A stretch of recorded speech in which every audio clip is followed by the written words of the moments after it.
Hi there. Welcome to the second part of ending an argument in 30 seconds or less. There are two questions I want to answer today. The first one is, why is all the human design information online so general? I might speak about this at length in another video. And the second question is, what if someone won't let you do what I said to do in part one? What if they won't let you take a time out?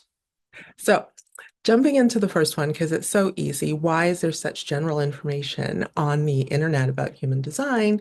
And that's because human design is a tool that's best used in application to your own personal situation. It's a situational tool. That's what makes it so magical. You get to learn about yourself in a general way, and then you get to plug in what really happens in your real life, your real world out there at work, your real relationship with your partner, with your kid. You understand your type first, then your strategy, and then your authority. And you're like, how does this look in this particular situation? That's why the information on the internet and in books even and in blogs and all the things that are out there written about it are so general. If you want more specific, personalized is the word, information, you'll have to get with someone who has experience in helping you with that. Okay, so that's my 2 cents on that. Oh, I have a video called How to Find a Human Design Reader. So I'll put that link up here for you. Okay, getting to the second question of why I'm making this video, which is, you said in part one that I should take a time out if I'm in an argument that's just going off the rails. Yes, I did say that. What if someone won't let you take a time out? That is the question that I received in the comments. What if someone won't let you do that? So, my mind went in a million different ways. First, it was like, well, why wouldn't they? And second, it was like, uh-oh, what is going on here? Is this an abusive situation where a person is being restrained verbally or physically in some way from leaving? So many questions came over me. So, a few thoughts. Again, the information on the internet is general and suggested, and it's up to you to make logical, intelligent use of that information in your life, right? Safety first is what I always say. I don't know the circumstance of the person who asked the question, so I can't even answer their question with any really helpful suggestions. I don't know what they mean by what if the person won't let you do it, right? So, a few tips. Before you do the suggestion in part one, I encourage you to sit with the person who you're having this challenging relationship with, if you can, if you can. If they're a reasonable person, they will sit down and hear you out, hopefully. And you want to do this at a time where you're not in a big old argument already, right? Do this on a calm day. Things are chill. You're having lunch, sipping lemonade, and say to them, hey, we've been having quite a few arguments lately, and I have an idea. Want to hear it? And hopefully they'll want to hear it. And you'll say, I don't enjoy when things get really heated, and I know you don't either. So, what if when I'm feeling like overwhelmed and I can't think anymore and we're getting nowhere, what if either of us can do this? Either of us can do this. What if we ask for a timeout from each other, agree that we're going to give each other that timeout, and then take a pause? What do you think of that idea? So, what I'm suggesting is you plan, and you can plan these situations. Like, for instance, say you're a couple, married couple, a kid and a parent, an adult mother and a daughter, a dad and their son, or, whatever the couple is, you can reasonably sit down and say, this is what we're going to do going forward. We're going to do this timeout sign and we're going to take time out. Okay. Okay. And then when an argument does come up, you can return to that agreement. All right.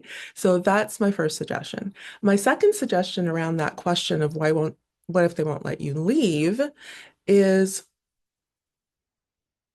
If you're in a situation like that, number one, why are you in a situation like that if you feel restrained?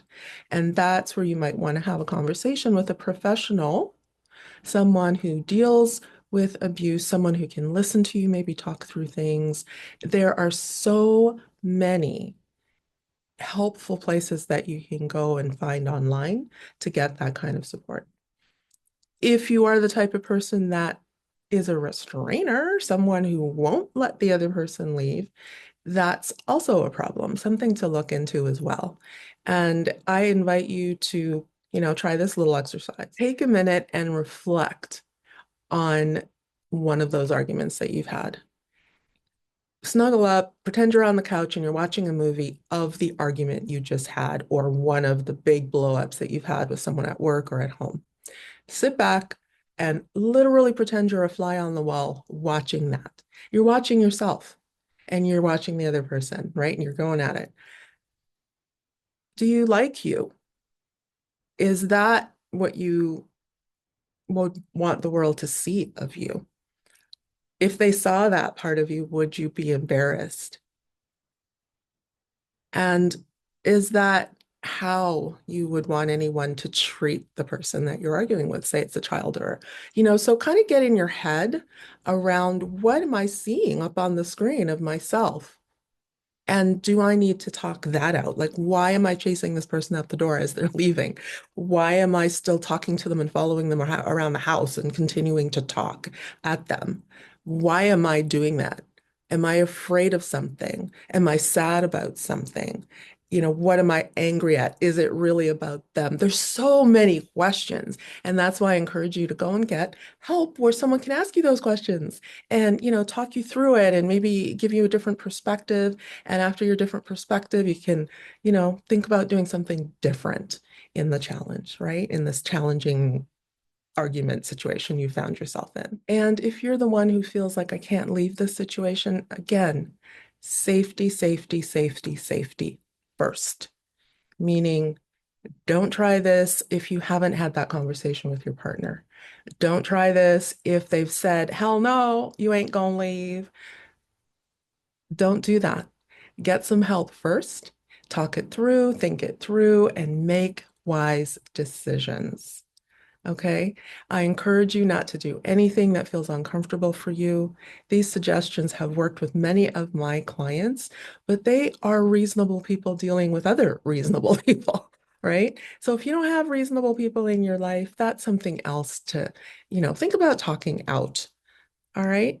Now, if you don't know where to start to find someone who can support and help you, I recommend using a search engine of your choice and searching for abuse support, searching for low-cost therapists and coaches in your area. Like actually put in your zip code, community mental health in my area, put in your zip code and just fall down that rabbit hole of how can I get some support if I don't feel strong enough myself to make this happen. And as always, I'm here for you. You can always contact me through my website, and I'll see if there's a resource that I can support you with, guide you to.